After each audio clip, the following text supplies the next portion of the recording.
We're joined now by the RNC chairman, Reince Priebus. Mr. Priebus, good morning to you. Hey, good morning.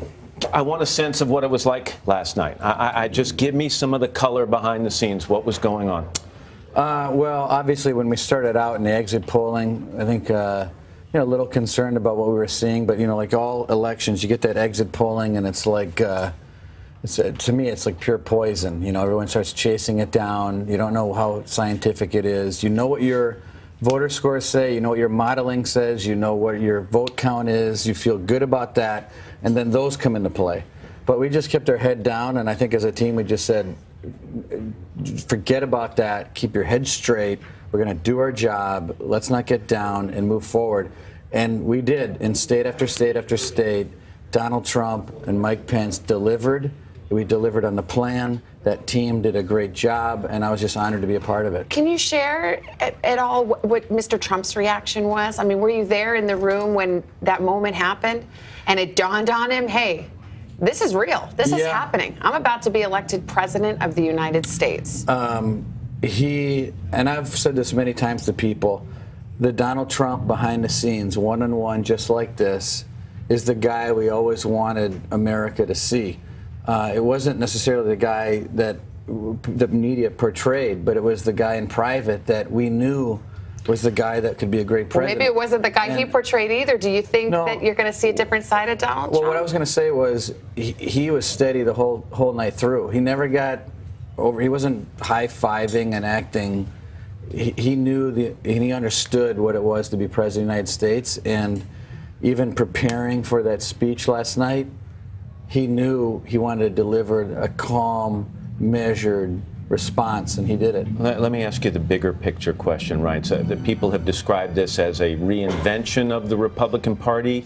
Others have described it as a hostile takeover of the Republican Party. What is it?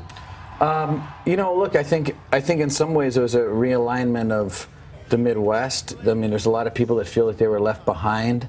There's a lot of people that felt like politicians have delivered things, that have said things and never delivered. I think he captured the frustration of the American people.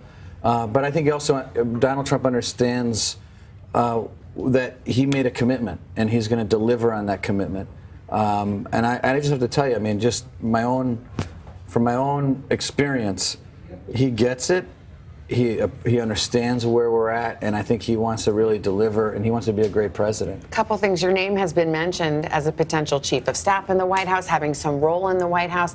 Is that a discussion that's happened, number one? And number two, do you feel like the Trump team is ready, that the transition work has really begun in earnest, and that they'll be ready to take the reins? So first of all, no conversation about that. None. Your own future, yes. Actually, no conversation. Hardly. I mean, from our viewpoint, I mean, we're not part of the transition team, but between the RNC, the campaign, nothing. But those are the things that I think we just have to slow down on. I mean, this has been like 3 or 4 hours. I think you and I are going on the same amount of sleep, about yes, 90 minutes. Mine was by accident, by falling asleep on a chair and then getting ready for this interview. But I just think that what you're seeing from Donald Trump and that team is just to be calm, measured, deliver a very mature voice to the world, and that's what you saw last night in his speech. Do you want to roll in the Trump administration? Honestly, I know people say, oh, it can't be possible. I haven't thought about it. And right now I'm chairman of the party. I'm excited about that job. We delivered on what we promised, which is to support our nominee like we've never done before. But Donald Trump himself made this happen, and the American people made this happen. And we were just a small part of it. Well, he had high praise for you last night, Chairman Reince Priebus. Thank you for getting up early. You ever really slept and being with us this morning. Thank you. Appreciate it. Hello, Today fans. Thanks for checking out our YouTube channel. Subscribe by clicking that button down there and click on any of the videos over here to watch the latest interviews, show highlights, and digital exclusives.